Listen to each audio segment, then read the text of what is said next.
Hii ni Bugoma TV. Habari.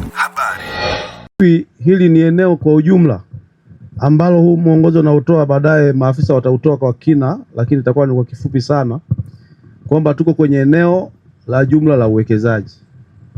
Lakini katika eneo hili la uwekezaji na ukubwa wake na mambo mengine yaliyokuwa yanaendelea, kulikuwa na changamoto kidogo kwa baadhi ya wananchi kuyavamia haya maeneo ya uwekezaji.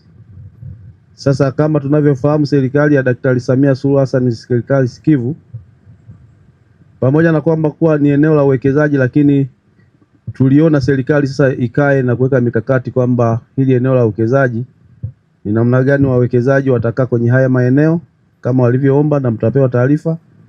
Lakini na hawa wananchi ambao walivamia maeneo haya, na wao itakuwa sio vema tukawaondoa au kuwafukuza. Tukafikiri ni vema, kwa sababu nao ni Watanzania, pamoja na uvamizi, tuwatengee maeneo, kwa sababu tuna maeneo mengi. Maeneo haya tuwatengee maeneo sasa ya makazi ya hizo kaya ambazo tulizibaini kwenye eneo ambalo ni la uwekezaji, pamoja na maeneo ya kilimo.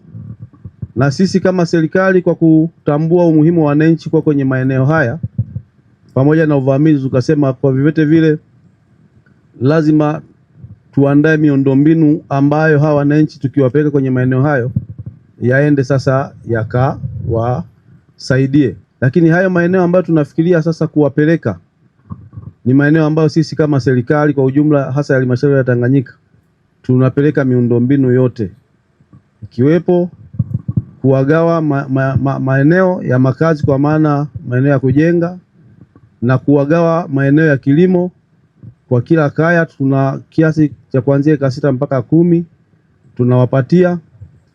Lakini kwenye mashamba hayo hayo tunawapa hati miliki za hayo maeneo. Lakini kama nilivyosema, tunaongeza na miundombinu mbalimbali. Tunatarajia kabisa mpango huu na mkakati huu ukiendelea kama tulivyopanga, naamini kabisa huu utakuwa mji ambao utakuwa sasa una kila kitu, kwa maana ya huduma za jamii, hasa kwa wananchi ambao tumeondoka kwenye maeneo. Sasa tukaona sisi, kwa sababu ni halmashauri, nikaona ni vema tuitishe baraza la madiwani, baraza maalum, na nyinyi wadau.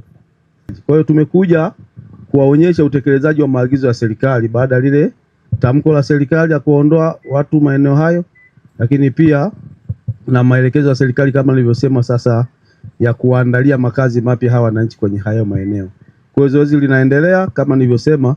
Ziara hii ni kutembelea, myaone ya maeneo, muone miundombinu ambayo inaendelea kujengwa na kuwekezwa, ili jamii ya wananchi ambao sasa watafika maeneo haya na wengine ambao wameshaanza tayari kuonyeshwa maeneo haya, mjue kwamba ni maeneo sahihi na salama, lakini atakuwa na miundombinu hasa tofauti hata kwenye ile maeneo yaliyokuwepo. Kama maeneo haya uwekezaji, kuna kaya 48 ambazo ziko katika mchakato wa kuhamishwa katika eneo kwenda katika eneo jipya la Igalukilo lile lililopangwa. Katika eneo la mwekezaji Seedland hilo nilowaonyesha hapo, kuna kaya 342, kwa hasa kuna kaya 48, la kwa Meru Agro kuna kaya 258. Lengo kuu la kuhamisha kaya hizi 48 ni kupisha uwekezaji mkubwa katika eneo la Mnyamasi Western ambalo hapa tupo. Katika eneo jipya la Igalukilo wanakohamishiwa wananchi, shughuli za uendelezaji zimefanyika, ikiwa ni pamoja na upimaji wa viwanja 946, mashamba 711, uchongaji wa barabara zenye urefu wa kilomita 31.602. Hiyo barabara kama mnavyoona kuanzia hapa, kama alivyosema mwenyekiti, tunaenda huko, tutaenda kuiona huko. Pia kuna uchimbaji wa visima 4 na maandalizi ya ujenzi wa shule ya msingi na zahanati kwa bajeti inayoanza mwezi huu wa Julai, yani mwaka huu 2026. Maeneo mengine yaliyotenga kwa ajili ya huduma za jamii ni soko, kituo cha polisi na eneo la michezo. Kwa ujumla, kwa maeneo watakayokabidhiwa wananchi, halmashauri imepanga kulipia gharama za hati miliki za viwanja na mashamba ili wananchi wamilikishwe kikamilifu. Mheshimiwa Mwenyekiti, katika kuhakikisha zoezi zima la kuhamisha wananchi kuwapatia maeneo mapya ya Igalukilo kama lilivyotolewa na Mheshimiwa Mkuu wa Mkoa tarehe 22 mwezi wa 5 linafanyika, halmashauri imefanya shughuli zifuatazo. Kama tulivyosema, imechonga barabara zenye urefu wa kilomita 31.602, ambapo hii barabara mpaka pale Igalukilo ina urefu wa kilomita 16.4, barabara za kuzunguka mashamba ya uwekezaji kilomita 11.24, na kutengeneza tuta la barabara kilomita 20.362, na ufunguzi wa barabara za mapito ya mitaa tutaenda kule kuziona ambazo zina kilomita 3.962. Mheshimiwa Mwenyekiti, pia elimu na hamasa ilitolewa katika maeneo ya hapa Mnyamasi, Western, Misanga na Ruhafwe pamoja na Garikilo kwa ajili ya wananchi kuhama. Pia kazi ya kuonyesha viwanja na mashamba imefanyika ambapo jumla ya taasisi 9 za dini na kaya 54 zimejitokeza kuonyesha maeneo na jumla ya hati 40 zipo katika hatua ya mwisho ya maandalizi. Kama pale mlivyoona kuna kliniki pale inaendelea. Kwa jina naitwa Emmanuel Biragi Kasuku, mwenyekiti wa kitongoji cha Ruhafwe. Ila tu ninachojaribu kuhimiza kushauri ni kwamba zoezi hili lifanyike tu kwa wema, na ni zoezi ambalo linahitaji uvumilivu sana. Kwa sababu mtu kumtoa eneo alilozoea kumpeleka eneo lingine panahitaji maji mengi sana. Kwa hiyo linahitaji hekima, uvumilivu, na pia tunao viongozi wa ngazi ya chama, serikali ambao mnajaribu kuwatembelea wananchi, mnakaa nao ili kuwapa elimu, kwa sababu mtu kumpa elimu mara moja tu anakuwa ni vigumu mwingine kuelewa. Lakini ni kwamba jina hili la Igalukilo na lenyewe linaumiza vichwa sana, kwa sababu ukiangalia Igalukilo iliko na eneo liliko ni vitu viwili tofauti. Kama eneo hili watu wamehama Western wanaletwa hapa, lilipaswa pia libadilike jina, kwa sababu watu wamezoea jina Igalukilo, wanajua Igalukilo ni makazi ya watu. Sasa nahisi unampeleka kwenye shamba la mtu. Kwa hiyo pia mlione. Pili, kutoka Western mpaka eneo hili pia linaumiza vichwa, hasa maswali ninayopambana nayo kwamba je, Western inaanzia kule Mtoni mpaka huku au kina kipande kimeongezwa? Pia hilo mkajaribu kuliangalia. La pili ni kuhusu wenyeji tuliowakuta maeneo haya, wao pia wamepewa kipaumbele gani? Wanabaki na wao kwenye eka 6 zile au kuna kipaumbele gani wamepewa?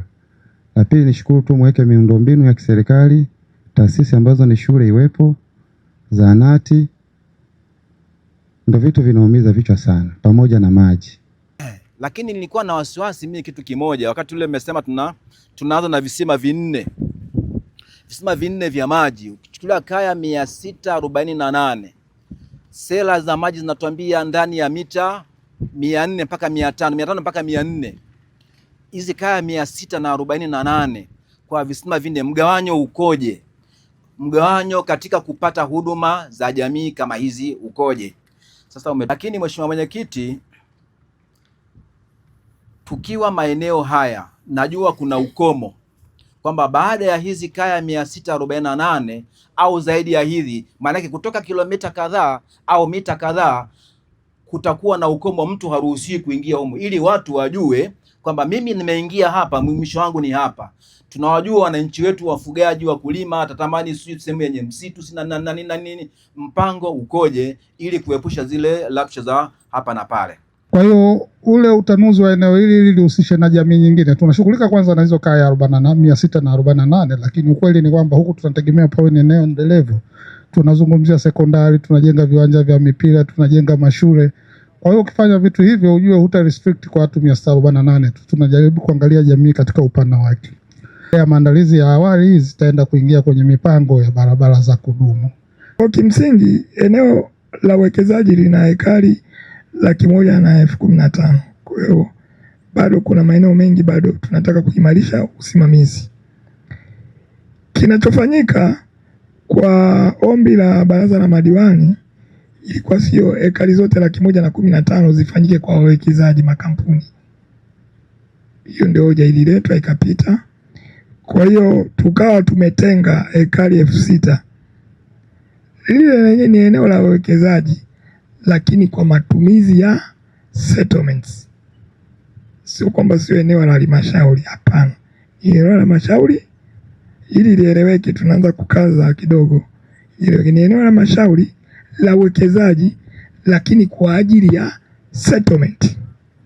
Kwa hiyo tumeshachukua hatua ya kuweka bango lenye amri na marufuku na tutayasambaza eneo letu lote la uwekezaji. Hii ni Bugoma TV habari.